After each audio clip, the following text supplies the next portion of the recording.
Friday night starter to something else, and he did, and he did it as well as anybody could do it, and it was a huge part of our success all season long.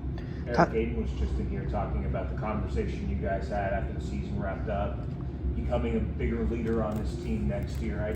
I'm curious, how rare is it to have a freshman who comes in and is that good and that consistent and that composed right away as he was all season long?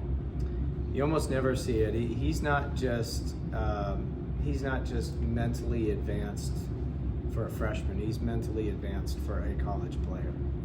He just comes in with a superpower of a mindset and a disciplined routine, and just the consistency that he operated himself week to week, whether it be video review, journaling, just his throwing progressions, his drill work, you name it. I mean, this is a kid that's just special when it comes to how regimented and on task and what a self-starter he is. And so I always meet with the captains, and we had our end of the year meeting with all the captains and talked about who may be some future leader targets, and all of them said Aiden Canuck would be a great candidate. And for Aiden, he was so locked in on what he needed to do, the next evolution, to take another step from a leadership standpoint, was be to share that knowledge and put his arms around some other guys and help other guys in their development as well as his own. And Spencer Strider talked about that as well. They're very, very similar thinkers, and in Spencer becoming Spencer Strider and the all-star and the franchise type player is also thrust into a leadership role where his voice now carries more weight in that Braves locker room, and talked about that, and that's what those guys want. They want, seeing that the best players are also the hardest workers, they want that voice to be heard, and so do the coaches. There are unsung heroes in this game, and in my opinion, McClatty gets that vote Sunday for the job that he done coming in after Creighton was ejected. Talk about his job, especially there at the plate on that RBI single with 2 strikes, and the confidence that you had in him versus bringing in a pinch hitter to take his place in that moment.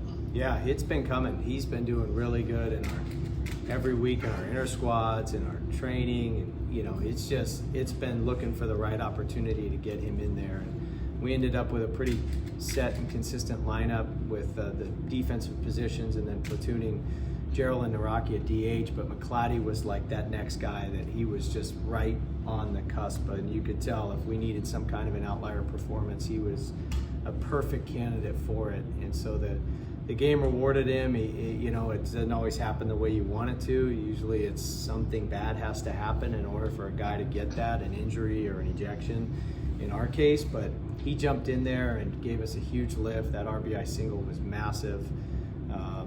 And he was just kind of, you could see it coming, like that's the perfect spark that could have taken us, deliver in a big spot. If we would have got to game 3, he would have been the first baseman, and it's just, it's awesome. Excited for him for next year. He didn't play much as a freshman, but he kept a positive attitude, and those are the kids you cheer for. They're easy to cheer for because they're just such hard workers, even when they don't get the reward of the playing time. Coach, looking at 2025, with your current roster, possible losing folks to the draft, who you've signed, what are the pieces of the puzzle that you're looking to fulfill between now and the first day of classes, whether it be starting pitching, relief pitching, power, or whatever? How do you look to 225 from here to today? Yeah, I think we just try to look at it objectively, and if Will Taylor signs, we'll lose 74 home runs off our current roster. Then between who we have on this year's team and absorbing some of those losses, for example,